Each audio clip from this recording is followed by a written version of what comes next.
Hello, कैसे हैं आप सब। मैं आपका मेंटर और आप देख रहे हैं लर्न इंग्लिश विदाउट रूल्स का एक नया और फ्रेश सेशन। बारी है यहाँ पर द हिंदू एडिटोरियल वोकैबुलरी। उम्मीद है आप सब तैयार हैं, तो चलिए फटाफट सेशन की शुरुआत करते हैं। लेकिन उससे पहले जो लोग इस चैनल पर नए हैं और वैसे पुराने लोग जिन्होंने अब तक चैनल को सब्सक्राइब नहीं किया है, प्लीज सब्सक्राइब कर लीजिए। बेल आइकन प्रेस करके नोटिफिकेशन को ऑल पर रखना नहीं भूलिएगा, क्योंकि ये बहुत जरूरी है ताकि वीडियो की नोटिफिकेशन आपको मिले और कोई भी सेशन मिस ना हो। लाइक शेयर करने में कंजूसी नहीं करना है। साथ में अगर मन में कोई दुविधा रह जाती है तो सवाल कमेंट पर लिखने से झिझकिएगा नहीं, जवाब लेकर के उपस्थित जरूर होंगे। चलिए सेशन की शुरुआत करते हैं।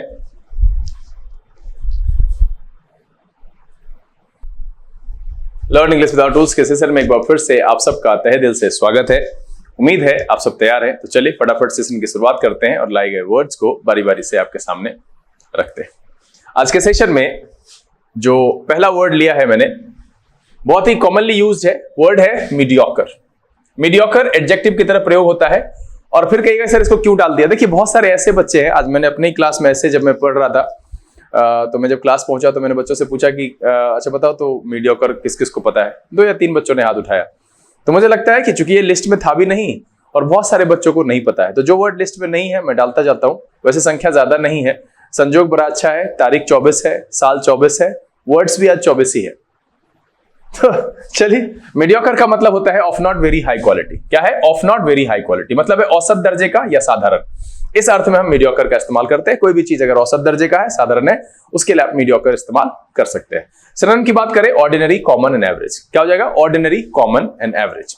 एंटोनिम की बात करें एक्सेप्शनल, एक्सीलेंट एंड ग्रेट। क्या हो जाएगा? Exceptional, excellent and great mediocre के एंटोनिम के तौर पर हम इस्तेमाल कर सकते हैं। चलिए फटाफट एग्जांपल देख लेते हैं। The films plot is predictable and the acting is mediocre. क्या है? Films plot is predictable and the acting is mediocre. तो इस पेज पर जो पहला शब्द है वो है mediocre, of not very high quality. चलिए अगला जो शब्द है वो है स्टैंस।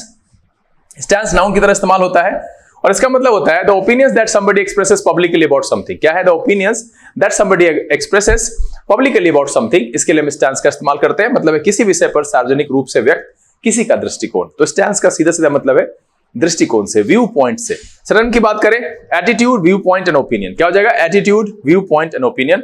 एंटोनिम मुझे यहां लगा नहीं इसलिए मैंने डाला नहीं है। फटाफट एग्जांपल देख लेते हैं। कह रहा the doctor stands on the issue of abortion is well known. क्या है? The doctor stands on the issue of abortion is well known. इस पेज पर जो दूसरा शब्द है वो है स्टैंस। इसका मतलब होता है the opinions that somebody expresses publicly about something, मतलब है दृष्टिकोण, व्यू पॉइंट, स्टैंस। चलिए अगला जो शब्द है वो है एक्युमुलेट। एक्युमुलेट वर्ब की तरह यूज होता है, बहुत ही कॉमन शब्द है, ये भी आपको पता होगा और बहुत सारे बच्चे तो ऐसे भी होंगे जिसको नहीं पता होगा। तो आप सब कमेंट में लिख करके मुझे बताइए किन किन को एक्युमुलेट का मीनिंग पहले से पता था। एक्युमुलेट का मतलब होता है टू कलेक्ट अ नंबर और quantity of something over a period of time. मतलब है इसका मतलब जमा करना होता है, लेकिन समय के साथ, बीतते समय में जो कुछ आपने जमा कर लिया है उसके लिए इस्तेमाल करते हैं, संचय करने से। टू कलेक्ट अ नंबर और quantity of something over a period of time, मतलब है किसी कालावधि में वस्तु की अच्छी मात्रा या संख्या में इकट्ठा कर लेना, संचय कर लेना। इस अर्थ में हम एक्युमुलेट का प्रयोग करते हैं। सिनोनिम की बात करें gather, collect and pile up. क्या हो जाएगा? Gather, collect and pile up. इसके सिनोनिम के तौर पर इस्तेमाल करेंगे। एंटोनिम की बात करें स्कैटर, स्प्रेड एंड सेपरेट। क्या हो जाएगा? Scatter, spread and separate accumulate के एंटोनिम के तौर पर हम इस्तेमाल कर सकते हैं। एग्जांपल देख लेते हैं। Over the years, I have accumulated hundreds of books. क्या है? Over the years, I have accumulated hundreds of books. इस पेज पर जो पहला शब्द है वो accumulate, to collect number और quantity of something over a period of time, मतलब है संचय करना। चलिए अगला जो शब्द है वो है peg। नाउन और वर्ब दोनों तरीके से इस्तेमाल होता है। इसका मतलब होता है टू फिक्स और keep something at a certain level, मतलब है नियत स्थिर कर देना। टू फिक्स और keep something at a certain level, वस्तु को किसी विशेष स्तर पर स्थिर बनाए रखना, इसके लिए हम पेग का प्रयोग करते हैं। सिनोनिम की बात करें fix, set, hold and freeze. क्या हो जाएगा? Fix, set, hold and freeze synonym के तौर पर इस्तेमाल करेंगे। एंटोनिम की बात करें फ्री, रिलीज एंड फॉस्टर। क्या हो जाएगा? फ्री, रिलीज एंड फॉस्टर एक अर्थ में पेग के एंटोनिम के तौर पर हम इस्तेमाल कर सकते हैं। एग्जांपल देख लेते हैं। वेज इंक्रीजेस वर पेग्ड एट 5%। क्या हो जाएगा? वेज इंक्रीजेस वर पेग्ड एट 5%। तो पेग का मतलब है टू फिक्स और keep something at a certain level, मतलब है फिक्स कर देना, वस्तु को किसी विशेष स्तर पर स्थिर बनाए रखना। चलिए अगला जो शब्द है वो है ट्रैक्शन। और जितने भी बाइक लवर्स हैं वो जानते होंगे ट्रैक्शन क्या होता है। बहुत सारी बाइक में ट्रैक्शन कंट्रोल होता है, ये आप सबको पता है अगर आपकी बाइक में है। लिख करके बताइएगा कि आपको पता है इसका क्या यूज है और ट्रैक्शन कंट्रोल क्या होता है। चलिए, ट्रैक्शन यहां पर नाउन की तरह इस्तेमाल होता है और ट्रैक्शन का जो मतलब है the fact of an idea, product etcetera becoming popular, being accepted, ये पहला है। ये जो है fact of an idea, product etcetera becoming popular, being accepted, ये मैंने जो व्यवहारिक मतलब था टॉपिक में उसके लिए लिया है। ऐसे the force that stop something, ये भी है। For example the wheels of a vehicle from sliding on the ground. देखिए यहां रीजन मैंने बता ही दिया कि फोर्स ऐसा होता है जो रोकता है किसी चीज को। और एग्जाम्पल के लिए रखे तो पहिए को स्लाइड करने से जो रोकता है उसको हम कहते हैं ट्रैक्शन, मतलब है संकर्षण, खींचने की क्रिया। यहां जो विश्वास और लोकप्रियता है वो मैंने यहां पर लिया है the fact of an idea, product etcetera becoming popular और बीइंग एक्सेप्टेड। इस अर्थ में ट्रैक्शन का प्रयोग किया जा सकता है। सिनोनिम की बात करें trust, faith, Credence and belief, क्या हो जाएगा? Trust, faith, Credence and belief एक अर्थ में ट्रैक्शन के सिनोनिम के तौर पर इस्तेमाल कर सकते हैं। एंटोनिम की बात करें डिसबिलीफ, डाउट एंड मिसट्रस्ट, क्या हो जाएगा? डिसबिलीफ, डाउट एंड मिसट्रस्ट एक अर्थ में ट्रैक्शन के एंटोनिम के तौर पर हम इस्तेमाल कर सकते हैं। चलिए फटाफट एग्जांपल देख लेते हैं। कह रहा है in our digital age it takes less time for new words and phrases to gain traction than it did in the past. बिल्कुल सही बात है, तेजी से एक जो है लोगों तक पहुंच जाता है और विश्वास पा लेता है। In our digital age it takes less time for new words and phrases to gain traction than it did in the past, है ना। तो पहला शब्द यहां पर है traction, the fact of an idea, product etcetera becoming popular और being accepted, विश्वास और लोकप्रियता, इस अर्थ में हम ट्रैक्शन का इस्तेमाल करते हैं। अगला है एक फ्रेजल वर्ब हिंज ऑन, क्या है? Hinge on phrasal verb. आपको पता है, आप बता सकते हैं कि व्यवहारिकता में आपने हिंज शब्द का प्रयोग कहां किया है? आपका कोई डिवाइस है, कुछ है जहां पर आप हिंज करते हैं, आपको आइडिया है तो बताइएगा, तो वो भी इसका एक मीनिंग है। हिंज ऑन का मतलब होता है टू डिपेंड, वो उसी वर्ड हिंज से बना हुआ फ्रेजल वर्ब है हिंज ऑन। इसका मतलब होता है टू डिपेंड ऑन समथिंग और to need something in order to be successful. क्या है? टू डिपेंड ऑन समथिंग और to need something in order to be successful, मतलब किसी पर निर्भर होने के अर्थ में हम हिंज ऑन का प्रयोग करते हैं। सिनोनिम की बात करें depend, rely, pivot on and hang on, क्या हो जाएगा? Depend, rely, pivot on and hang on हम हिंज ऑन के सिनोनिम के तौर पर इस्तेमाल कर सकते हैं। एंटोनिम कहें B free of and be independent of, क्या हो जाएगा? B free of and be independent of एक अर्थ में हिंज ऑन के एंटोनिम के तौर पर इस्तेमाल किया जा सकता है। एग्जांपल देख लेते हैं। कह रहा है the outcome of the election hinges on how the candidates perform in the debate, क्या है? The outcome of the election hinges on how the candidates perform in the debate. यहां पर जो दूसरा शब्द है वो एक फ्रेजल वर्ब है, टू डिपेंड ऑन समथिंग और to need something in order to be successful, इस अर्थ में हम हिंज ऑन का प्रयोग करते हैं। चलिए अगला जो शब्द है वो है विजिल। विजिल नाउन की तरह इस्तेमाल होता है a period of time when people do not sleep especially at night in order to watch a sick person, say prayers, protest etcetera, मतलब ऐसा समय जहां पर लोग नहीं सोते हैं, विशेष करके रात में, या तो रोगियों को देखने के लिए या फिर प्रार्थना के लिए या प्रोटेस्ट के लिए, जागरण, चौकसी या रत जगह कह सकते हैं इसको।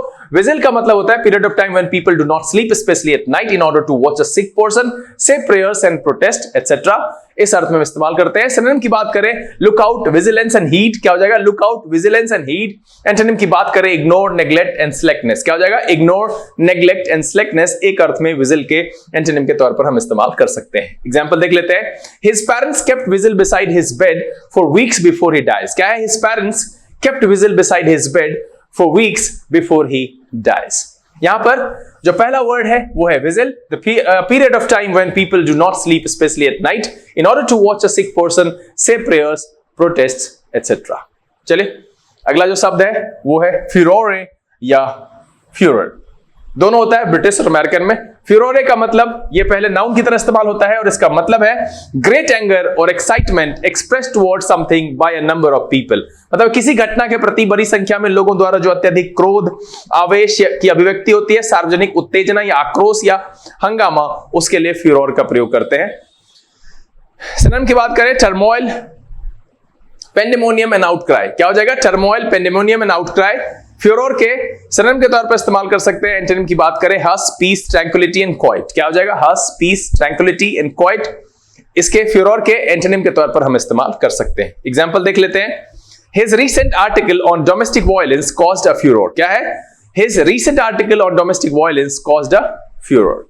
ठीक है, चले इस पेज पर जो दूसरा शब्द है वो है फ्यूरोर, मतलब है ग्रेट एंगर और excitement express toward something by number of people, मतलब है सार्वजनिक उत्तेजना, आक्रोश या हंगामा। चले अगला जो शब्द है वो है इरेडिकेशन। इरेडिकेशन नाउन की तरह इस्तेमाल होता है, उसका मतलब है the process of getting rid of something completely, of destroying something bad, मतलब है किसी चीज से मुक्ति पाने के, नाश और उन्मूलन, the process of getting rid of something completely, किसी चीज से पूर्णतः मुक्ति पा लेने के लिए हम इरेडिकेशन का प्रयोग करते हैं। इसी से बना हुआ वर्ड जो वर्ब है इरेडिकेट, और इसी से बना हुआ इरेडिकेशन है। सिनोनिम क्या है? Elimination, removal and abolition. क्या हो जाएगा? एलिमिनेशन, रिमूवल एंड एबॉलिशन, इसके सिनोनिम के तौर पर इस्तेमाल करेंगे। एंटोनिम की बात करें, लेजिस्लेशन, इनेक्टमेंट एंड इंसेप्शन। क्या हो जाएगा? Legislation, enactment and Inception. Inception मैंने पिछले दिन के एडिटोरियल वोकैबुलरी में आप सबको बताया है। तो यहां पर legislation, enactment and Inception eradication के एंटोनिम के तौर पर हम इस्तेमाल कर सकते हैं। सिनोनिम में मैंने कहा एलिमिनेशन, रिमूवल एंड एबॉलिशन। चलिए फटाफट एग्जांपल देख लेते हैं। These organisations goal is the eradication of poverty. क्या है? These organisations goal is the eradication of poverty. क्या है? पॉवर्टी का जड़ से उन्मूलन, है ना, नाश। These organisations goal is the eradication of poverty. इस पेज पर जो पहला शब्द है वो है eradication, the process of getting rid of something completely, of destroying something bad. इस अर्थ में हम इस्तेमाल करते हैं नाश और उन्मूलन, सत्यानाश, जड़ से समाप्ति, इस अर्थ में इरेडिकेशन का प्रयोग किया जाता है। चलिए अगला जो शब्द है वो है केक वॉक। ये बहुत अच्छा शब्द है और ये डक सूप की तरह ही है। ये नाउन की तरह इस्तेमाल होता है। इसका मतलब होता है task, a task that is not difficult to do. क्या है? A task that is not difficult to do, a victory that has been easily achieved. मतलब है आसान काम, सरल विजय। डक सूप क्या है? A task that is not difficult to do, a victory that has been easily achieved. इसके लिए इस्तेमाल करते हैं केक वॉक। सिनोनिम क्या है? Cinch, push over and duck soup. क्या हो जाएगा? Cinch, push over and duck soup. Antonym क्या है? चोर, डिफिकल्ट एंड ड्रजरी। क्या हो जाएगा? चोर, difficult and drudgery cake walk के एंटोनिम के तौर पर इस्तेमाल कर सकते हैं। फटाफट एग्जांपल देख लेते हैं। After winning the national championship the regional competition was a cakewalk for him. क्या है? After winning the national championship the regional competition was a cakewalk for him. Cakewalk का मतलब duck soup भी है। देखिए cinch, push over and duck soup यहां पर मैंने सिनोनिम में रख रखा है। केक वॉक इस पेज पर आने वाला दूसरा शब्द है और मतलब है task that is not difficult to do, a victory that has been easily achieved. आसान काम, सरल विजय, मतलब है केक वॉक। चलिए अगला जो शब्द है वो है कमेंसुरेट। ये एडजेक्टिव की तरह प्रयोग होता है। कमेंसुरेट का मतलब है corresponding in size, importance, quality etcetera. मतलब है इंपॉर्टेंस, साइज और क्वालिटी के अनुरूप, यानी संगत, किसी चीज के अनुरूप। और क्या है? साइज, इंपॉर्टेंस और क्वालिटी के अनुरूप, मतलब आकार, महत्व, योग्यता आदि के अनुरूप या संगत। इस अर्थ में हम कमेंसुरेट का इस्तेमाल करते हैं। सिनोनिम की बात करें, इक्विवेलेंट, करस्पॉन्डिंग एंड प्रोपोर्शनेट। क्या हो जाएगा? Equivalent, corresponding and proportionate commensurate के सिनोनिम के तौर पर हम इस्तेमाल कर सकते हैं। एंटोनिम की बात करें, इनकम्पैटिबल, अनसुटेबल एंड डिस्प्रोपोर्शनेट। क्या हो जाएगा? Incompatible, unsuitable and disproportionate commensurate के एंटोनिम के तौर पर हम इस्तेमाल कर सकते हैं। एग्जांपल देख लेते हैं। His boss informed him that his salary would be commensurate with his experience. क्या है? His boss informed him that his salary would be commensurate with his experience. इस पेज पर जो पहला शब्द आया है वो है कमेंसुरेट। ये corresponding in size, importance, quality, मतलब है अनुरूप या संगत के, महत्व, योग्यता और आकार के हिसाब से जो अनुरूप हो, संगत हो, उसके लिए हम कमेंसुरेट शब्द का इस्तेमाल करते हैं। चले अगला जो शब्द है वो है इरोड। इरोड वर्ब की तरह प्रयोग होता है और इसका मतलब होता है टू ग्रेजुअली डिस्ट्रॉय समथिंग और make it weaker over a period of time. मतलब धीरे धीरे किसी चीज को खत्म करना और उसको समय के साथ, पीरियड ऑफ टाइम के साथ कमजोर बनाना। टू बी डिस्ट्रॉयड और made weaker in this way, इस अर्थ में इस्तेमाल करते हैं। खत्म करना या क्षय हो जाना, इस अर्थ में इरोड का प्रयोग किया जाता है। ग्रेजुअली डिस्ट्रॉय समथिंग अगर हो रहा है तो एनाहिलेट तो हो गया, वहां पर कुछ ऐसा शर्त नहीं था, लेकिन यहां पर है टू ग्रेजुअली डिस्ट्रॉय समथिंग और make it weaker over a period of time, मतलब समय के साथ जो है उसको कमजोर करना। इसके लिए हम इरोड का प्रयोग करते हैं। सिनोनिम क्या है? Corrode, ravage, spoil and destroy. क्या हो जाएगा? Destroy. Corrode, ravage, spoil and destroy Erode के सिनोनिम के तौर पर इस्तेमाल करते हैं। एंटोनिम की बात करें, बिल्डअप, रेनफोर्स एंड स्ट्रेंथन। क्या हो जाएगा? Build up, reinforce and strengthen erode के एंटोनिम के तौर पर हम इस्तेमाल कर सकते हैं। इरोड का मतलब क्या है? टू ग्रेजुअली डिस्ट्रॉय समथिंग और make it weaker over a period of time, यानी खत्म करना, क्षय हो जाना, लेकिन समय के साथ साथ, धीरे धीरे, ग्रेजुअली, इस अर्थ में हम इरोड का प्रयोग करते हैं। फटाफट एग्जांपल देख लेते हैं। Her confidence has been slowly eroded by repeated failures. क्या हो जाएगा? Her confidence has been slowly eroded by repeated failures. इस पेज पर जो दूसरा शब्द है वो है इरोड। इसका मतलब होता है टू ग्रेजुअली डिस्ट्रॉय समथिंग और make it weaker over a period of time, खत्म करना, क्षय हो जाना, लेकिन धीरे धीरे समय के साथ। अगला जो शब्द है वो है कंप्लेसेंट। कंप्लेसेंट एडजेक्टिव की तरह इस्तेमाल होता है और इसका मतलब है feeling too satisfied with yourself और with a situation so that you think that there is no need to worry. मतलब है कि अपनी उन्नति से अति संतुष्ट एवं निश्चिंत। कंप्लेसेंट का मतलब होता है पूरी तरह से संतुष्ट, आत्मसंतुष्ट। आपको ऐसा लगता है कि अब चिंता करने की जरूरत नहीं है। Feeling too satisfied with yourself और with a situation so that you think that there is no need to worry, इस अर्थ में इस्तेमाल करते हैं। सिनोनिम की बात करें smug, content and self secure. क्या हो जाएगा? Smug, content and self secure. Antonym की बात करें अनसैटिस्फाइड, अनईजी एंड ट्रबल्ड। क्या हो जाएगा? अनसैटिस्फाइड, अनईजी एंड ट्रबल्ड एक अर्थ में कंप्लेसेंट के एंटोनिम के तौर पर हम इस्तेमाल कर सकते हैं। एग्जाम्पल देख लेते हैं। He had won his matches so easily that he was in danger of becoming complacent. क्या है? He had won his matches so easily that he was in danger of becoming complacent. Complacent का मतलब क्या है? अपनी उन्नति से अति संतुष्ट।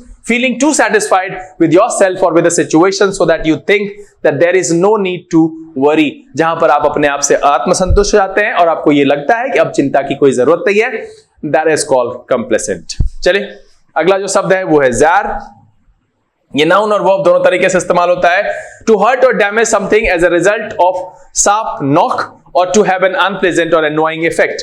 मतलब है तेज धक्के या चोट खा जाना जिससे कुछ तोड़ बैठना, विक्षुब्ध होना या खटकना, इस अर्थ में हम जार का प्रयोग करते हैं। सिनोनिम की बात करें thump, bump, slam and impact. क्या आ जाएगा? Thump, bump, slam and impact एक अर्थ में जार के सिनोनिम के तौर पर इस्तेमाल करेंगे। एंटोनिम मुझे यहां लगा नहीं इसलिए मैंने डाला नहीं है। एग्जाम्पल देख लेते हैं। He fell and jarred his back। क्या है? He fell and jarred his back मतलब तेज धक्के से चोट खाना या कुछ तोड़ बैठना। To hurt or damage something as a result of sharp knock, इस अर्थ में हम जार का प्रयोग करते हैं और इसका मतलब होता है तेज धक्के से चोट खा बैठना या कुछ तोड़ बैठना। He fell and jarred his back। Jar का मतलब ये वर्ब की तरह भी प्रयोग होता है और नाउन की तरह भी प्रयोग होता है। तो नाउन के प्रयोग से आप बखूबी परिचित है। टू हर्ट और damage something as a result of sharp knock और टू हैव एन अनप्लेजेंट और एनोइंग इफेक्ट, इस अर्थ में भी हम जार का प्रयोग करते हैं। चलिए अगला जो शब्द है वो है इन्वोकेशन। इन्वोकेशन नाउन की तरह प्रयोग होगा।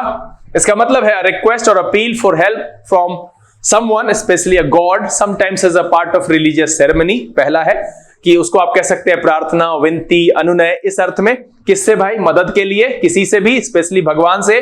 Sometimes is a part of religious ceremony और an attempt to make somebody have a particular feeling और रिमेंबर समथिंग। कुछ याद दिलाने के लिए प्रार्थना, आमंत्रण, किसी विशिष्ट भावना या का अनुभव कराना या कुछ याद कराना, इस अर्थ में भी इन्वोकेशन का प्रयोग किया जाता है। इन्वोकेशन का ऐसे प्रार्थना और आमंत्रण के अर्थ में विशेष करके इस्तेमाल करते हैं, लेकिन किसी विशिष्ट भावना या का अनुभव कराना या कुछ याद कराना, इस अर्थ में भी इन्वोकेशन का प्रयोग किया जाता है। फटाफट सिनोनिम देख लेते हैं। Prayer, intercession and entreaty. क्या है?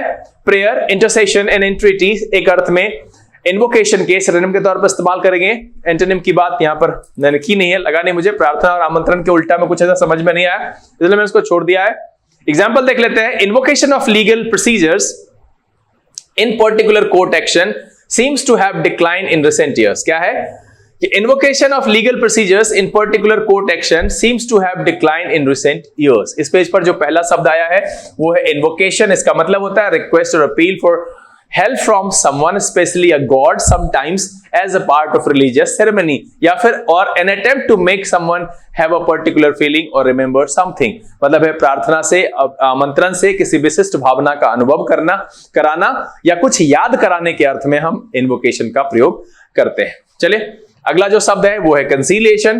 कंसीलिएशन नाउन की तरह इस्तेमाल होगा और इसका मतलब है the process of ending an argument और डिसएग्रीमेंट। क्या है? The process of ending an argument और डिसएग्रीमेंट मतलब है सुलह या समझौता। कंसीलिएशन का मतलब है सुलह या समझौता, जहां पर कोई आर्गुमेंट या डिबेट या कोई विवाद समाप्त हो जाए, उसके लिए हम कंसीलिएशन का इस्तेमाल करते हैं। सिनोनिम के अपीजमेंट एंड एक्सेप्टेंस। क्या हो जाएगा? Appeasement and acceptance. एंटोनिम की बात करें कॉन्फ्लिक्ट, हॉस्टिलिटीज एंड वॉर। क्या हो जाएगा? कॉन्फ्लिक्ट, हॉस्टिलिटीज एंड वॉर एक अर्थ में कंसीलिएशन के एंटोनिम के तौर पर हम इस्तेमाल कर सकते हैं। पेज पर जो दूसरा शब्द है वो है कंसीलिएशन। इसका मतलब होता है the process of ending an argument और अ डिसएग्रीमेंट, मतलब है सुलह या समझौता। एग्जाम्पल देख लेते हैं। All attempts at conciliation have failed and civil war seems inevitable. क्या है? All attempts at conciliation have failed and civil war seems inevitable. अब मैं आपसे यहां जानना चाहता हूं इनएविटेबल का क्या मतलब है।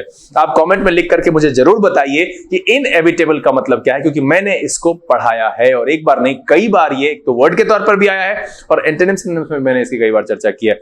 तो प्लीज आप सबसे रिक्वेस्ट है कि अपने दिमाग पर जोर डालिए और इन्वॉल्व होइए इस सेशन के साथ। पसंद आ रहा है तो लाइक करिए, ज्यादा से ज्यादा लोगों तक पहुंचाइए, क्योंकि अगर आप अपनी तरफ से एनर्जी कम दिखाएंगे तो फिर मुझे भी थकान महसूस होगी और धीरे धीरे फिर ये मैं ऐसा बिल्कुल बोलना भी नहीं चाहता हूं। मैं ये सतत एपिसोड लाता रहूंगा, ये चलता रहेगा और इसमें बहुत सारे सुधार होंगे और बहुत सारी चीजों को हम आपके सामने लेकर के उपलब्ध होंगे। लेकिन आपके ओर से जितना समर्थन, एनर्जी, प्यार आज तक मिला है उसको बढ़ा करके पहुंचाते रहिए, क्योंकि यहां पर आपका वही प्यार है जो एनर्जी के रूप में काम करता है और हम खींचे चले आते हैं। चलिए अगला जो शब्द है वो है एंजेंडर। एंजेंडर वर्ब की तरह इस्तेमाल होता है और एंजेंडर का मतलब है टू मेक अ फीलिंग और सिचुएशन एग्जिस्ट और कॉज और give rise to a feeling, situation और कंडीशन। मतलब है जन्म देना, उत्पन्न करना या पैदा होना। टू मेक अ फीलिंग और सिचुएशन एग्जिस्ट, किसी चीज को बनाना है, किसी का कारण होना। सिनोनिम की बात करें cause, produce, create and trigger. क्या हो जाएगा? Cause, produce, create and trigger एक अर्थ में एंजेंडर के सिनोनिम के तौर पर इस्तेमाल कर सकते हैं। एंटोनिम की बात करें limit, stifle, suppress and restrict. क्या हो जाएगा? Limit, stifle, suppress and restrict एक अर्थ में एंजेंडर के एंटोनिम के तौर पर हम इस्तेमाल कर सकते हैं। इसका मतलब है जन्म देना, उत्पन्न करना, पैदा होना, कारण होना, ट्रिगर होना, ट्रिगर होने का कारण बनना। इस अर्थ में हम एंजेंडर का प्रयोग करते हैं। एग्जांपल देख लेते हैं। The issue engendered controversy. क्या है? The issue engendered controversy. यहां पर जो पहला शब्द है वो है एंजेंडर। इसका मतलब होता है टू मेक अ फीलिंग और सिचुएशन एग्जिस्ट और कॉज और give rise to a feeling, situation और कंडीशन, यानी जन्म देना, उत्पन्न करना, पैदा होना, कारण होना। इस अर्थ में हम एंजेंडर का प्रयोग करते हैं। चलिए अगला जो शब्द है वो है प्रैग्मेटिक। प्रैग्मेटिक एडजेक्टिव की तरह इस्तेमाल होता है और इसका मतलब होता है dealing with problems in a particular way rather than by following ideas और प्रिंसिपल्स। मतलब है व्यवहारिक और तथ्यात्मक, dealing with problem in a practical way rather than by following ideas और प्रिंसिपल्स। मतलब है व्यवहारिक तरीके से प्रैग्मेटिक। और एक व्यवहारिक राजनीति के लिए मैंने कोई शब्द बताया था, कमेंट में लिख करके बताइएगा वो क्या था। मुझे लगता है कि एक दिन पहले, इस सेशन के पहले एक दिन पहले मैंने एक शब्द बताई थी जिसका मीनिंग था व्यवहारिक राजनीति, जो आइडियोलॉजी और रूल्स पर आधारित नहीं था, जरूरत के हिसाब से थी। उसके लिए क्या था इंग्लिश, वो कमेंट में लिख करके मुझे बताइएगा। Dealing with problems in a particular way rather than by following ideas और प्रिंसिपल्स, इसके लिए इस्तेमाल करते हैं प्रैग्मेटिक। सिनोनिम की बात करें प्रैक्टिकल, रियलिस्टिक एंड सेंसिबल। क्या हो जाएगा? Practical, realistic and sensible. Antonym की बात करें इम्प्रैक्टिकल, अनरियलिस्टिक एंड फैंसीफुल। क्या हो जाएगा? इम्प्रैक्टिकल, अनरियलिस्टिक एंड फैंसीफुल एक अर्थ में प्रैग्मेटिक के एंटोनिम के तौर पर हम इस्तेमाल कर सकते हैं। एग्जांपल देख लेते हैं। In business the pragmatic approach to problems is often more successful than an idealistic one. क्या है? In business the pragmatic approach to problems is often more successful than an idealistic one. Pragmatic का मतलब क्या है? Dealing with problems in a practical way rather than by following ideas or principles। मतलब है व्यवहारिक या तथ्यात्मक। Pragmatic adjective की तरह इस्तेमाल होता है। अगला जो शब्द है वो है illusory। illusory, illusion, इससे एडजेक्टिव की तरह इस्तेमाल होता है। इसका मतलब होता है not real although seeming to be. मतलब है रियल ना हो, वस्तुतः ऐसा दिखे। मतलब है अवास्तविक, मिथ्या या भ्रामक। इल्यूजरी का मतलब होता है not real although seeming to be. Synonym की बात करें इल्यूजरी, डिल्यूजन एंड डिसेप्टिव। क्या हो जाएगा? डिल्यूजरी, डिल्यूजिव एंड डिसेप्टिव, इसके सिनोनिम के तौर पर इस्तेमाल करेंगे। एंटोनिम की बात करेंगे real, genuine, factual and true. क्या हो जाएगा? Real, genuine, factual and true. Illusory के एंटोनिम के तौर पर इस्तेमाल कर सकते हैं। सिनोनिम की बात करें डिल्यूजरी, डिल्यूजिव एंड डिसेप्टिव एक अर्थ में इल्यूजरी के सिनोनिम के तौर पर हम इस्तेमाल कर सकते हैं। फटाफट एग्जांपल देख लेते हैं। The profits they had hoped for proved to be illusory. क्या है? The profits they had hoped for proved to be illusory. इस पेज पर जो पहला शब्द है वो है इल्यूजरी। इल्यूजन आपने सुना होगा, भ्रम से, उसी से बना हुआ शब्द है। Not real although seeming to be, और वास्तविक, मिथ्या या भ्रामक। अगला जो शब्द है वो है मैलिशियस। मैलिशियस बहुत ही कॉमनली यूज्ड वर्ड है, एडजेक्टिव की तरह इस्तेमाल होता है। मैलिशियस का मतलब है इंटेंडेड टू हार्म और अपसेट अदर पीपल, है ना? क्या है? इंटेंडेड टू हार्म और अपसेट अदर पीपल। मतलब है नहीं, ये प्रेरित करना नहीं। दुर्भावनापूर्ण और विद्वेष भरा जो है उसके लिए हम इस्तेमाल करेंगे दुर्भावनापूर्ण कह सकते हैं, है ना, दुर्भावनाशील कह सकते हैं। मैलिशियस का मतलब ये नहीं होगा, इंटेंडेड टू हार्म, सीधा सीधा समझिए कि जो हार्म करने के इंटेंशन से हुआ हो उसको कहते हैं मैलिशियस, और अपसेट अदर पीपल, यानी दुर्भावनापूर्ण, दुर्भावनाशील, इस अर्थ में मैलिशियस का इस्तेमाल करते हैं। सिनोनिम की बात करें, vicious, cruel, malevolent and bad, क्या हो जाएगा? Vicious, cruel, malevolent and bad. Antonym की बात करें, बेनाइन, वार्म एंड कंपैशनेट, क्या हो जाएगा? बेनाइन, वार्म एंड कंपैशनेट, एक अर्थ में मैलिशियस के एंटोनिम के तौर पर इस्तेमाल किया जा सकता है। एग्जांपल देख लेते हैं।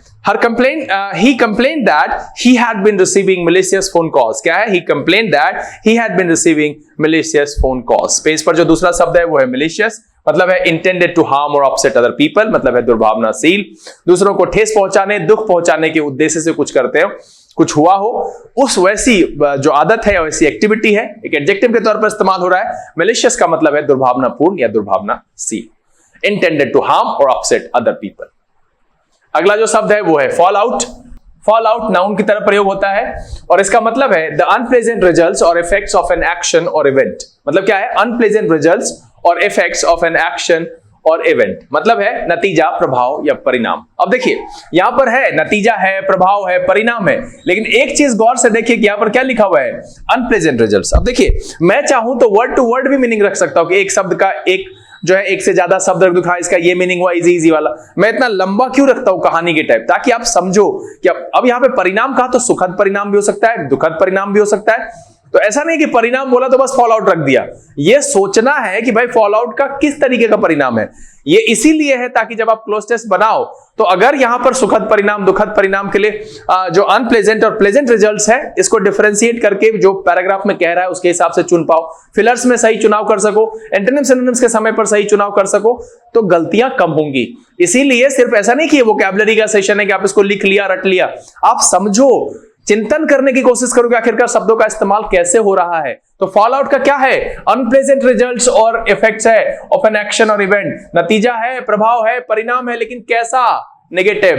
सिनोनिम क्या है? Result, outcome and by product. क्या है? Result, outcome and by product, एक अर्थ में इसके सिनोनिम के तौर पर इस्तेमाल कर सकते हैं। एंटोनिम के cause, factor, reason and source. क्या हो जाएगा? Cause, factor, reason and source, इसके एंटोनिम के तौर पर हम इस्तेमाल कर सकते हैं। फटाफट एग्जांपल देख लेते हैं। The political fall out of revelations has been immense. क्या है? The political fall out of the revelations has been immense. Page पर जो पहला शब्द है वो है फॉल आउट, ध्यान दीजिएगा। द अनप्लेजेंट रिजल्ट्स और इफेक्ट्स ऑफ एन एक्शन और इवेंट, नतीजा, परिणाम और प्रभाव, लेकिन कैसा? अनप्लेजेंट। चलिए अगला जो शब्द है वो है हेरे। हेरे नाउन की तरह इस्तेमाल होता है और इसका मतलब है द पीरियड व्हेन समवन और something was most powerful, successful, rich etcetera. मतलब है समृद्धि का काल, स्वर्ण काल, बहार का समय, हेरे। अब देखिए अभी क्या है ना, आप लोग के जीवन में हेडे चल रहा है और आप लोग अगर इस हेडे में अच्छे से कुछ कुछ पढ़ लेंगे तो ये हमेशा हेडे ही रहेगा। और अभी बच्चे जो मैक्सिमम है वो पढ़ते लिखते हैं नहीं, तो उनको ये पता नहीं है कि ये हेडे उनका कब मेडे में चेंज हो जाएगा। ध्यान दीजिएगा, है ना, मेरे बचना है तो इसी हेडे में पढ़ना पड़ेगा। हेडे का मतलब क्या है? द पीरियड व्हेन समवन और something was most powerful, successful, rich etcetera, मतलब है समृद्धि का काल, स्वर्ण काल या बहार का समय। सिनोनिम क्या है? Bloom, prime and Pinnacle. क्या हो जाएगा? Bloom, prime and Pinnacle, synonym के तौर पर इस्तेमाल करेंगे। एंटोनिम की बात करें, डिक्लाइन, डिके एंड डाउनफॉल। क्या हो जाएगा? डिक्लाइन, डिके एंड डाउनफॉल, इसके एंटोनिम के तौर पर हम इस्तेमाल कर सकते हैं हेडे के। एग्जांपल देख लेते हैं। In their heyday they sold as many records as all the other groups in the country put together। क्या है? they in their heyday they sold as many records as all the other groups in the country put together। यहां पर क्या है? heyday मतलब है the period when someone or something was most powerful, successful, rich etc, यानी स्वर्ण काल, बहार का समय, समृद्धि काल, इस्तेमाल करते हैं heyday। अगला जो शब्द है वो है अम्ब्रेज। अम्ब्रेज नाउन की तरह इस्तेमाल होता है और इसका मतलब होता है सेंस ऑफ स्लाइट इंजरी और ऑफेंस, ऑफन विदाउट रीजन, है ना। सेंस ऑफ स्लाइट इंजरी और ऑफेंस, ऑफन विदाउट रीजन, मतलब है क्षति या नाराजगी का आभास हो, प्रायः अकारण बस, इसका कोई कारण नहीं है। सिनोनिम की बात करें, ऑफेंस, फ्रस्ट्रेशन एंड इंडिग्नेशन। क्या है? ऑफेंस, फ्रस्ट्रेशन एंड इंडिग्नेशन, एक अर्थ में अम्ब्रेज के सिनोनिम के तौर पर इस्तेमाल कर सकते हैं। एंटोनिम की बात करें सेटिस्फेक्शन, प्लेजर एंड डिलाइट, क्या हो जाएगा? सेटिस्फेक्शन, प्लेजर एंड डिलाइट एक अर्थ में अम्ब्रेज के एंटोनिम के तौर पर इस्तेमाल किया जा सकता है। एग्जांपल देख लेते हैं। Will she take umbrage if she isn't invited to the wedding? क्या है? Will she take umbrage if she isn't invited to the wedding, मतलब है कि नाराजगी और क्षति का आभास हुआ बिना किसी कारण के। एग्जांपल भी बड़ा सटीक है। हाँ भाई, बहुत सारे लोग ऐसे होते हैं शादी में नहीं बुलाई नाराज जाते हैं। Will she take umbrage if she isn't invited to the wedding. जो पहला है इस पेज पर वर्ड वो है umbrage, a sense of slight injury और ऑफेंस ऑफन विदाउट रीजन, है ना। चलिए अगला जो शब्द है और जो आखिरी है वो है cutting edge. Cutting edge noun की तरह इस्तेमाल होता है और इसका मतलब होता है the most recent advance stage in the development of something और an aspect of something that gives it an advantage over others. अत्याधुनिक तकनीक, अग्रणी या लाभप्रद स्थिति के लिए हम कटिंग एज का इस्तेमाल करते हैं। The most recent advance stage in the development of something, किसी चीज के डेवलपमेंट का मोस्ट रीसेंट और एडवांस स्टेज हो उसके लिए हम कटिंग एज का इस्तेमाल करते हैं। अत्याधुनिक तकनीक, अग्रणी या लाभप्रद स्थिति के लिए हम इस्तेमाल करते हैं। सिनोनिम की बात करें advance, progressive and pioneering. Advance, progressive and pioneering एक अर्थ में कटिंग एज के सिनोनिम के तौर पर इस्तेमाल करेंगे। एंटोनिम की बात करें traditional, conventional and customary. Traditional, conventional and customary एक अर्थ में कटिंग एज के एंटोनिम के तौर पर हम इस्तेमाल कर सकते हैं। एग्जांपल देख लेते हैं। His research is at the cutting edge of new therapies for cancer. His research is at the cutting edge of new therapies for cancer. इस पेज पर जो दूसरा शब्द है वो है कटिंग एज और इस सेशन का आखिरी the most recent advanced stage in the development of something or an aspect of something that gives it an advantage over others. अत्याधुनिक तकनीक, अग्रणी या लाभप्रद स्थिति, इस अर्थ में हम कटिंग एज का इस्तेमाल करते हैं। उम्मीद है कि आज के सेशन में जो कुल 24 शब्द रखे गए जिसमें 2-4 ऐसे थे जो बहुत सारे लोगों के लिए वो पहले से पता होगा, लेकिन बहुत सारे ऐसे ही बच्चे रहे होंगे जिनके लिए 24 के 24 नए थे, लाभप्रद थे, बहुत मजा आया और बहुत सारे मजेदार शब्द यहाँ पर सीखने के लिए मिले और ये सेशन आपको पसंद आया। अगर ये वीडियो अच्छा लगा आप इसको लाइक कर दीजिए। अब तक चैनल सब्सक्राइब नहीं किया है तो प्लीज सब्सक्राइब कर लीजिए। बेल आइकन प्रेस करके नोटिफिकेशन को ऑल पर रखना नहीं भूलेगा। मेरा समय यहाँ से विदा लेने का, बहुत जल्द इस तरह के एपिसोड के साथ फिर आपके सामने उपस्थित होंगे। तब तक के लिए आप घर में रहिए, अपना और अपने परिवारजनों का ख्याल रखिए, खुश रहिए, मस्त रहिए, लेकिन पढ़ते लिखते जरूर रहिएगा। लर्निंग विदाउट रूल्स से this is VK Singh signing off. Keep reading, keep practising. Thank you, God bless you.